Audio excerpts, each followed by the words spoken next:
Imposta até um tempo de reforma, como vimos, a lei mosaica, a lei de Moisés, ela teve o seu fim em Cristo com a chegada da nova aliança. Romanos 10, verso 4 diz, porque o fim da lei é Cristo, para a justificação de todo o que crê. Vimos que a lei não podia justificar ninguém, nenhum homem pelas obras da lei seria justificado. A justificação só se dá mediante a fé, mas é importante que a gente esclareça tanto a razão pela qual a lei prescreveu, né, bem como o que exatamente significa esse fim. Né? As pessoas podem chegar, e eu diria que de modo geral elas chegam a conclusões errôneas sobre o fim da lei, por ignorarem basicamente duas coisas. A primeira, que vamos abordar nesse capítulo, é a incapacidade da lei de projetar as realidades vindouras. E a segunda, que eu vou tratar na próxima aula, é o fato de que quando a Bíblia trata do fim da lei, ela fala do fim de uma lei específica, a lei de Moisés. O que não significa que hoje, na nova aliança, não haja lei. Muitas pessoas estão tentando apresentar uma versão da graça quase como que baseado e fundamentado na anarquia gospel, não há nenhum tipo de lei. E isso não é verdade, embora esse assunto vai ser tratado depois. Eu já quero adiantar que o próprio Cristo anunciou um novo mandamento vos dou, em João 13:34. Né? Ele falou sobre o dever de guardar as suas ordenanças, os seus mandamentos, em João 14:21. O Novo Testamento fala da lei de Cristo e assim por diante. Então, é importante que a gente consiga compreender, né? Primeiro, o que é a capacidade da lei de projetar as realidades vindouras, né? Ela tinha esse caráter profético, ela anunciava o que viria e se cumpriu em Cristo. E, em segundo lugar, né, Hebreus 7:12 diz onde a mudança de sacerdócio, a mudança de lei. Então, nós não temos na nova aliança uma cessação de todo e qualquer tipo de lei. Nós temos o fim de uma lei específica, a lei mosaica, e o início de uma nova lei, a lei de Cristo, mas, como eu disse, esse segundo aspecto será tratado só na próxima aula. Mas vamos sublinhar aqui, não só então o propósito temporário, como já vimos antes da lei, mas também o seu caráter profético. Olha o que diz Romanos capítulo 16, versos 25 e 26. Ora, aquele que tem poder para confirmá-los pelo meu evangelho e pela proclamação de Jesus Cristo, de acordo com a revelação do mistério oculto nos tempos passados, mas agora revelado e dado a conhecer pelas escrituras proféticas por ordem do Deus eterno, para que todas as nações venham a crer nele e a obedecer. Em primeiro lugar, nós vimos que o propósito final é não só a fé, mas que as nações venham a crer e também obedecer a Jesus.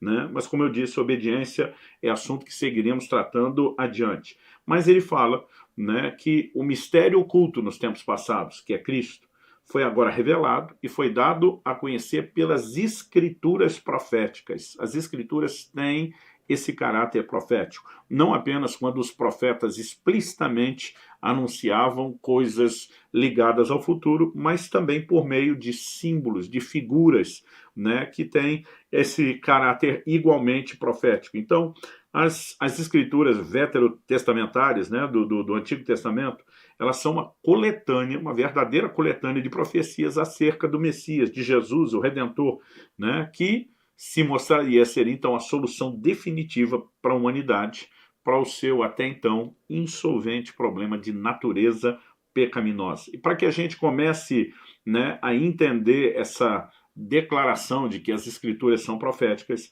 eu acredito que precisamos ampliar o entendimento a partir, né, de uma declaração do Senhor Jesus que também precisa ser entendida. Em Mateus, no capítulo 5, nos versículos 17 e 18, nós lemos: não pensem que vim revogar a lei ou os profetas. Não vim para revogar, mas para cumprir. Porque em verdade lhes digo, até que o céu e a terra passem, nenhum i ou um tio jamais passará da lei, até que tudo se cumpra. Né? É muito importante que a gente entenda essa declaração de Jesus de revogação versus cumprimento. Não vim revogar, vim cumprir. Né? A cessação da lei, ela não pode ser considerada mera revocação. Né? Bom, Deus estabeleceu isso durante um tempo, agora simplesmente mandou suspender, tirar fora. A palavra traduzida por revogar no original grego, de acordo com o léxico de Strong, é katalou, né? Que significa dissolver, desunir o que tem estado junto, destruir, demolir. né? Em sentido metafórico, quer dizer derrubar, tornar inútil, privar de sucesso, levar a nada, subverter. Em uma linguagem atual, nós podemos dizer que o Senhor Jesus está dizendo: eu não vim acabar com a lei. Né? Basicamente é isso. Eu não vim pôr fim na lei, mere simplesmente anulá-la. Então, nós precisamos entender que Cristo não negou o fim da lei, mas atribuiu a ela um caráter profético quando mencionou, né, que o pleno cumprimento da lei se encontrava nele, na sua pessoa, quando ele diz vim para cumprir. Olhando mais uma vez para o sentido das palavras empregadas nos manuscritos originais, vamos destacar aqui cumprir é uma tradução do termo grego plerou, cujo significado, né, eu vejo nele algo bem abrangente e esclarecedor. O significado é tornar cheio, completar, preencher até o máximo, fazer abundar, fornecer ou suprir liberalmente, preencher até o topo, assim que nada faltará para completar a medida, preencher até a borda, consumar, fazer completo em cada particular, tornar perfeito, levar até o fim, realizar, levar a cabo algum empreendimento, efetuar, trazer a realização, executar de ditos, promessas, profecias, né? Fazer passar, ratificar e também cumprir.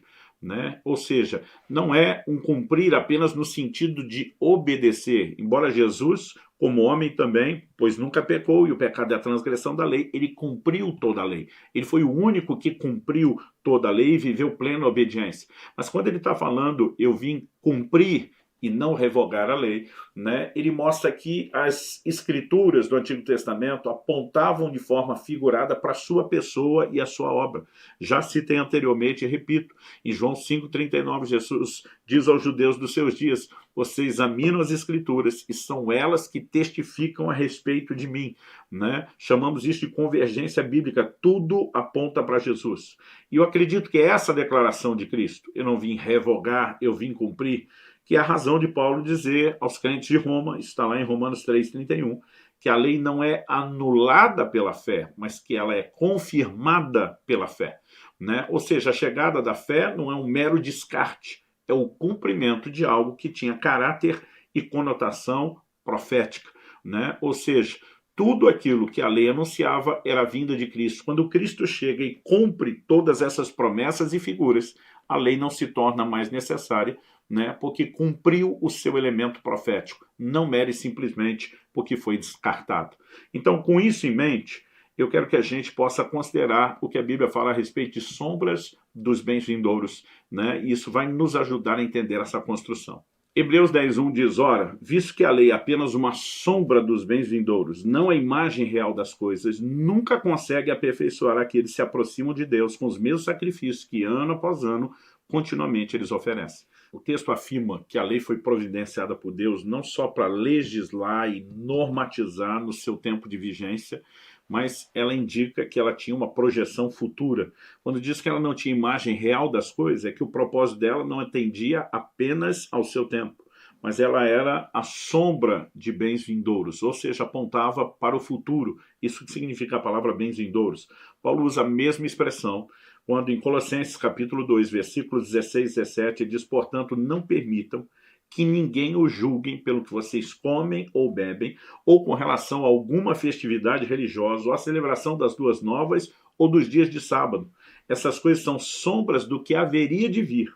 A realidade, porém, encontra-se em Cristo. Então, a realidade não estava na lei, a realidade encontra-se em Cristo. A imagem real não estava na lei, encontra-se em Cristo. A lei apenas projetava aquilo que haveria de se concretizar ou de se cumprir no futuro. Então, por exemplo, se você está diante de uma mesa com a luz forte acima de você, estende a mão, você vai ver projetada em cima da mesa a silhueta da sua mão na forma de uma sombra. A sombra não é uma imagem perfeita. Ela, por exemplo, não reproduz a cor da pele, não tem a textura, não tem o efeito 3D, mas quando você olha, né, a silhueta da mão, você consegue entender exatamente o que está projetando. É a sombra de uma mão. Né? Agora, o que poderia gerar dúvida do que projeta a sombra é se nós não conhecemos o objeto que está projetando a sombra. Agora, o que eu gosto de dizer quando falo a respeito de Velho e Novo Testamento é que o Antigo Testamento ele ilustra o Novo, enquanto que, por sua vez, o Novo Testamento ele explica o Velho. Então, por exemplo, a vinda de Cristo era como se fosse a mão projetando a sombra. A questão é que a revelação do Antigo Testamento, eles enxergavam abaixo da mão, apenas a sombra. Eles não viam a mão, não sabiam, isso estava fora do campo de visão, era um mistério. Não sabiam o que estava projetando aquela figura. No caso de eu falar aqui da mão, estamos falando de algo que conhecemos, mas imagine um objeto diferente. Agora, a revelação do Novo Testamento nos deu uma outra perspectiva. Nós passamos a enxergar não só a sombra que tinha sido projetada, mas aquilo que projetava a sombra. A revelação do que projetava a sombra era um bem vindouro, que nos dias do Antigo Testamento ainda não tinha se manifestado, ou seja, era uma projeção profética do que um dia ainda haveria de acontecer. Esse entendimento é muito importante e necessário, porque nós temos inúmeros exemplos do Evangelho sendo pregado no Antigo Testamento por meio de figuras. Um deles é a serpente de bronze, ou registro de como Moisés levantou a serpente de bronze quando, né, os israelitas estavam morrendo lá por causa da picada das serpentes abrasadoras, episódio que está narrado em Números no capítulo 21. Olha o que Jesus diz em João no capítulo 3, e assim como Moisés levantou a serpente no deserto, assim também é necessário que o Filho do Homem seja levantado, para que todo que nele crê tenha a vida eterna. Porque Deus amou o mundo de tal maneira que deu seu Filho unigênito para que todo que nele crê não pereça, mas tenha a vida eterna. Porque Deus enviou seu Filho ao mundo não para que condenasse o mundo, mas para que o mundo fosse salvo por ele. Quem nele crê não é condenado, mas o que não crê já está condenado porque não crê no nome do unigênito Filho de Deus.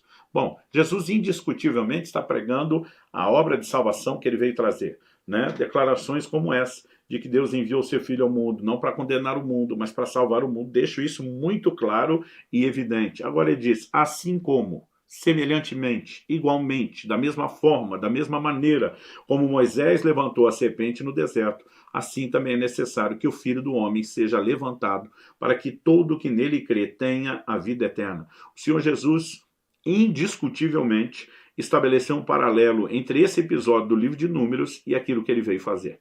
Né? Quando você lê Números 21, a partir do versículo 4, a Bíblia mostra que o povo se tornou impaciente no caminho, falou contra Deus, falou contra Moisés, né? Começam a reclamar que Deus os abandonou sem pão, nem água, que eles estavam enojados do maná. E a Bíblia diz que um juízo se manifestou, o versículo 6 diz que vieram cobras venenosas ou, de acordo com outras versões, serpentes abrasadoras, né? Significava que a picada trazia muito sofrimento que antecedia a morte, porque a Bíblia diz que muitos morreram. O povo foi até Moisés, reconhece que pecou, né? Que falaram contra o Senhor, pediram que ele orasse ao Senhor para que Deus removesse as cobras. E a Bíblia diz que enquanto Moisés orou pelo povo, o Senhor lhe deu uma ordem, né? Isso foi uma ordenança de Deus. Faça uma serpente.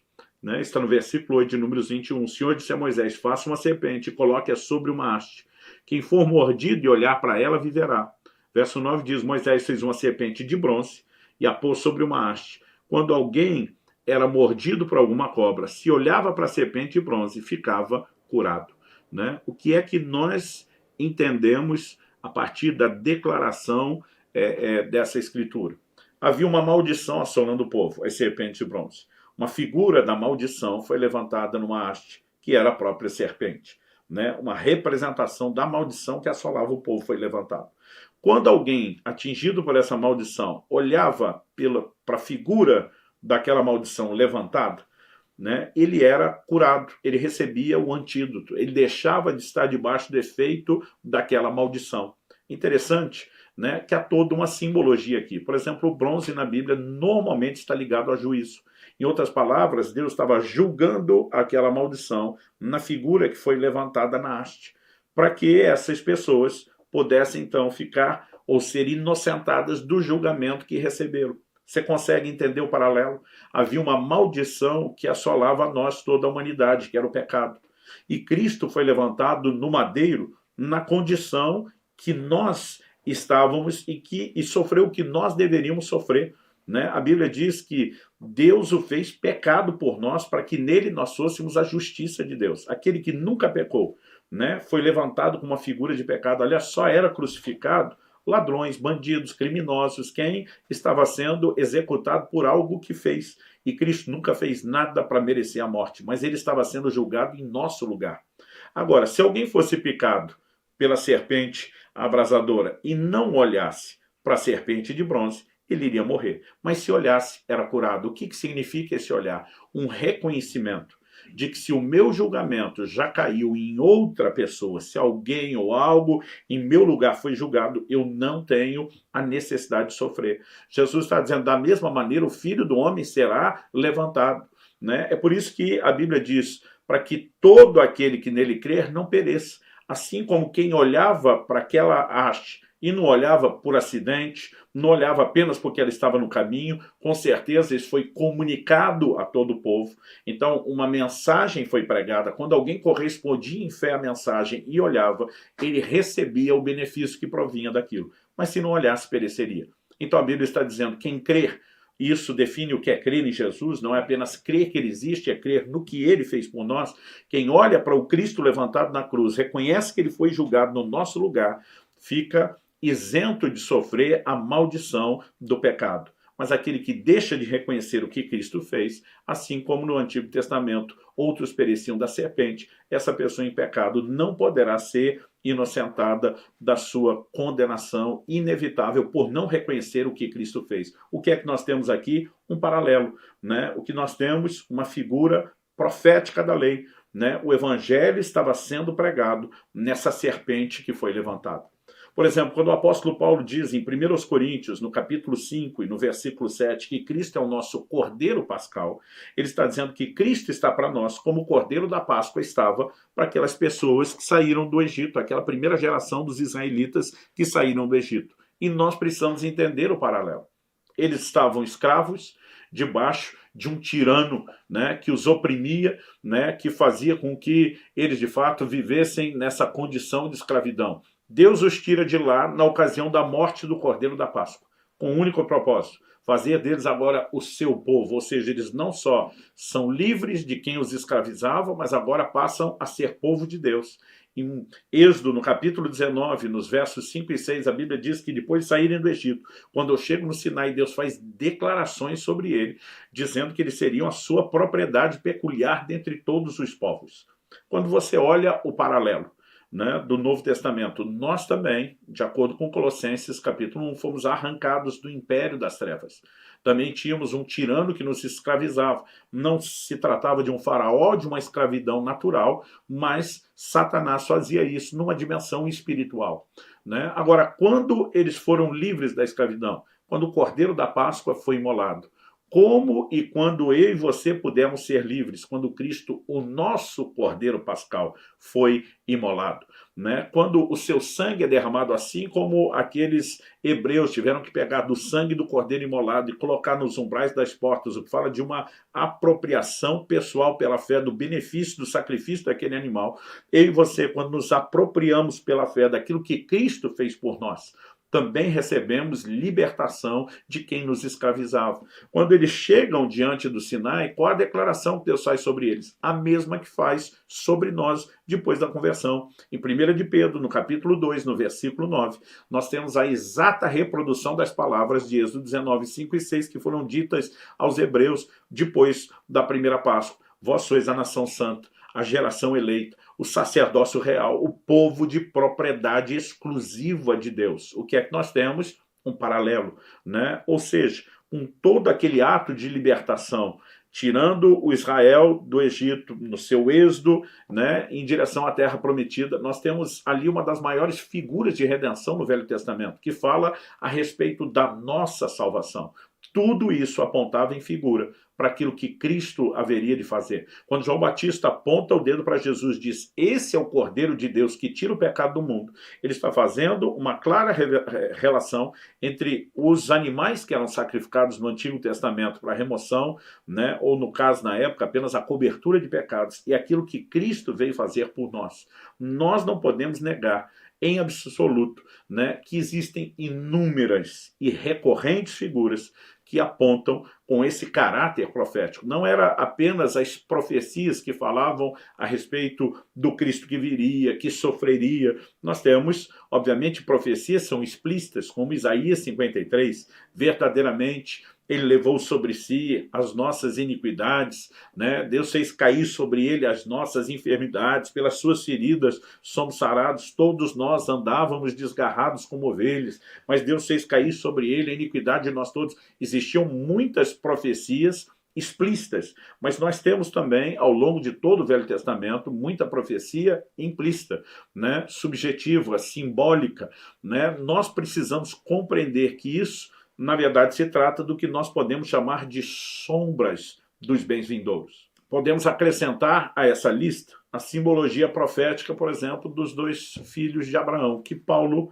escrevendo aos Gálatas, trata isso como se referindo a uma alegoria. O texto diz assim: digam-me vocês, os que querem estar sob a lei, será que vocês não ouvem o que a lei diz? Pois está escrito que Abraão teve 2 filhos, um da mulher escrava e outro da mulher livre. O filho da escrava nasceu segundo a carne, o filho da mulher livre nasceu mediante a promessa. Essas coisas são alegóricas, porque essas mulheres são 2 alianças. Uma se refere ao Monte Sinai, que gera para a escravidão, esta é Agar. Ora, Agar é o Monte Sinai na Arábia e corresponde a Jerusalém atual, que está em escravidão com seus filhos. Mas a Jerusalém lá de cima é livre, e ela é a nossa mãe. Porque está escrito: alegre-se, ó estéril, você que não dá luz, exulte e grite, você que não sente dores de parto, porque os filhos da mulher abandonada são mais numerosos do que os filhos da que tem marido. Mas vocês, irmãos, são filhos da promessa, como Isaque. Como, porém, no passado, aquele que nasceu segundo a carne perseguiu o que nasceu segundo o Espírito, assim também acontece agora. Mas o que diz a Escritura? Ela diz: mande embora a escrava e o seu filho, porque de modo nenhum o filho da escrava será herdeiro com o filho da mulher livre. Portanto, irmãos, somos filhos não da escrava, mas da livre. Nesse texto, o apóstolo Paulo não apenas revisita a história de Abraão, mas ele começa a pegar os registros, porque Romanos 15:4 diz: tudo o que foi escrito para nosso ensino foi escrito, e ele começa a projetar, né, o entendimento de uma alegoria profética. São 2 filhos, um gerado debaixo de escravidão, o outro é da promessa. Então, ele fala do período da lei que manteve as pessoas debaixo de escravidão, mas que aquilo, né, que Deus tem gerado por meio da promessa é que tem trazido libertação. Ele diz: como naquela época o mais velho perseguiu o mais novo, ele está dizendo, agora também os judeus que não abraçaram a fé estão perseguindo aqueles que abraçaram. Todas, né, menções de alegorias proféticas. Então, além de profecias explícitas, nós temos, além da simbologia, como eu mencionei apenas um de muitos, mas de muitos exemplos mesmo, que é a serpente que Moisés levantou. Nós temos também essas alegorias que fazem parte, né, do registro da história desses personagens, porque, como eu mencionei, tudo quanto foi escrito para o nosso ensino foi escrito. Então não se pode ignorar que a lei anunciava em detalhes os desdobramentos futuros da chegada do Evangelho, da manifestação da graça, da justificação pela fé. Depois da ressurreição, quando Jesus se encontra com 2 discípulos que estavam caminhando em direção a Emaús, é inegável nessa conversa o caráter profético da lei. Em Lucas 24, de 25 a 27, nós lemos: então lhes disse, como vocês são insensatos e demoram a crer em tudo o que os profetas disseram. Não é verdade que o Cristo tinha de sofrer e entrar na sua glória? E começando por Moisés e todos os profetas, explicou-lhes o que constava a respeito dele em todas as Escrituras. Quando a Bíblia fala que Jesus passou pelos profetas, nós até entendemos interpretação de profecias explícitas. Mas quando fala que ele começa por Moisés, a lei, ele está pegando as figuras da lei que tinham um caráter profético. E ele explica isso. De modo semelhante, a Bíblia mostra que Paulo, em Roma, né, quando ele está morando em uma casa alugada, aguardando o julgamento, a Bíblia diz que ele se reuniu com alguns judeus, e Atos 28, 23 diz assim: desde a manhã até a tarde, ele lhes deu explicações, e lhes testemunhou no reino de Deus, procurando convencê-los a respeito de Jesus, com base na lei de Moisés e nos profetas. De novo, não era apenas as profecias explícitas, mas a lei de Moisés, né? Todos os registros, como essa história de Abraão, né? Essa alegoria dos filhos de Abraão, as próprias figuras da lei com as suas práticas, né? Os sacrifícios e tudo mais, isso apontava de forma profética, anunciava a vinda de Cristo e aquilo que ele faria. Sem essa compreensão, nós corremos o risco de subestimar a importância do Antigo Testamento. deixando de dar o seu devido valor ou descartá-lo, porque, como eu falei anteriormente, o Antigo Testamento ilustra o Novo, enquanto o Novo, por sua vez, explica o Velho. Então, a capacidade de entender de forma acurada as verdades do Evangelho também está diretamente atrelada ao entendimento correto da lei. Mas um outro extremo, que também precisa ser evitado, e eu quero terminar falando disso, é aqueles que insistem também em não descartar o que mudou. Alguns erram por descartar demais, né? Acreditam que o Velho Testamento é inútil. Na cabeça deles, Jesus não veio só cumprir, ele veio revogar a lei e jogam fora coisas que não deveriam. Mas há outros que estão no outro extremo, tentando preservar aquilo que não tem mais nenhum sentido em ser guardado ou preservado. Então, logo no início da história da igreja, nós vemos que alguns problemas surgiram com grupos que não queriam abrir mão de algo do qual deveriam abrir mão. E um dos assuntos que primeiro trouxe confusão na história da igreja foi o assunto da circuncisão. Olha o que diz Atos capítulo 15, versos 1 e 2. Alguns indivíduos que foram da Judéia para Antioquia ensinavam aos irmãos: se vocês não forem circuncidados segundo o costume de Moisés, não podem ser salvos. Tendo surgido um conflito e grande discussão de Paulo e Barnabé com eles, foi resolvido que esses dois e mais alguns fossem a Jerusalém, aos apóstolos e presbíteros, para tratar dessa questão. Né? Então há uma disputa com esse grupo, se reúne, Atos 15 nos mostra o primeiro concílio da igreja em Jerusalém. Né? Agora, a pergunta é, por que houve uma disputa tão grande a respeito do assunto? Porque, inegavelmente, a circuncisão era algo muito sério para todo judeu. Né? Ela era uma ordenança divina que foi dada a Abraão antes mesmo da lei, né? Depois sacramentada, regulamentada na lei de Moisés. Então, assim como todas as outras questões da lei, ela carregava um caráter profético, uma figura que teve seu cumprimento. Né? Portanto, ela tinha caráter temporário. Né? Paulo, ele explica, escrevendo aos Romanos, eu vou ler Romanos capítulo 2, versos 28 e 29, não é judeu quem o é apenas exteriormente, nem a circuncisão a que é meramente exterior e física. Não, judeu é quem o é interiormente, e circuncisão é a operada no coração, pelo Espírito e não pela lei escrita. Para estes o louvor não provém dos homens, mas de Deus. Né? Mais adiante, o apóstolo define que Abraão foi justificado pela fé, tanto falando aos romanos como aos gálatas, né? E não pela circuncisão, conferindo então a ela, a circuncisão, o status de selo da fé. Olha o que diz Romanos 4,11. Assim ele recebeu a circuncisão como sinal, como selo da justiça que ele tinha pela fé, quando ainda não fora circuncidado. Ou seja, a fé veio primeiro, a circuncisão veio depois. E ele apresenta a circuncisão, né, explicando isso como um selo sobre a fé. Ou seja, aquele ritual tão exigido na primeira aliança, ele pede a continuidade literal na segunda ou na nova aliança, embora continue ao longo do cumprimento da tipologia, da sua figura. Escrevendo aos Colossenses, Paulo relaciona o selo da fé, da nova aliança, né, ao batismo. E ele faz uso do termo circuncisão de Cristo. Olha o que ele diz em Colossenses 2, 11 e 12. Nele também vocês foram circuncidados, não como a circuncisão feita por mãos humanas, mas pela remoção do corpo da carne, que é a circuncisão de Cristo, tendo sido sepultados juntamente com ele no batismo, no qual vocês também foram ressuscitados por meio da fé no poder de Deus que o ressuscitou dentre os mortos. Né? O Senhor Jesus diz, quem crer e for batizado será salvo. O batismo acompanha a fé. Mas Jesus não diz quem não for batizado está condenado. Ele diz quem não crê já está condenado. Mas quem crê e for batizado, como olhamos o batismo não salva, mas ele é um selo sobre a fé que salva. Como olhamos a circuncisão, ela era o selo da fé que Abraão teve, embora tenha virado uma ordenança e um ritual literal. Obviamente, quando chega o cumprimento dessas figuras, ele perde a sua continuidade. Né? Diante disso, a gente precisa fazer a pergunta, a circuncisão foi revogada na nova aliança? Não, ela se cumpriu. Ela teve o seu cumprimento e ela continua através daquilo que ela tipificava e simbolizava. Hoje ela acontece no coração e não na carne. Aliás, a própria lei já dava anúncios disso. Deixa eu ler mais 2 versículos. Deuteronômio 10,16 diz, circuncidem o coração de vocês. Enquanto que Jeremias 4,4 diz, deixem-se circuncidar para o Senhor. Circuncidem o seu coração, homens de Judá e moradores de Jerusalém. Ou seja, já existiam anúncios de que ela ganharia, né, um cumprimento diferente do que aquilo que era praticado na literalidade do Antigo Testamento. A tentativa de preservar o tipo, que é uma figura profética, né, no lugar do seu antítipo, que na teologia nós chamamos do cumprimento da figura, foi claramente combatido pelo apóstolo Paulo na Nova Aliança.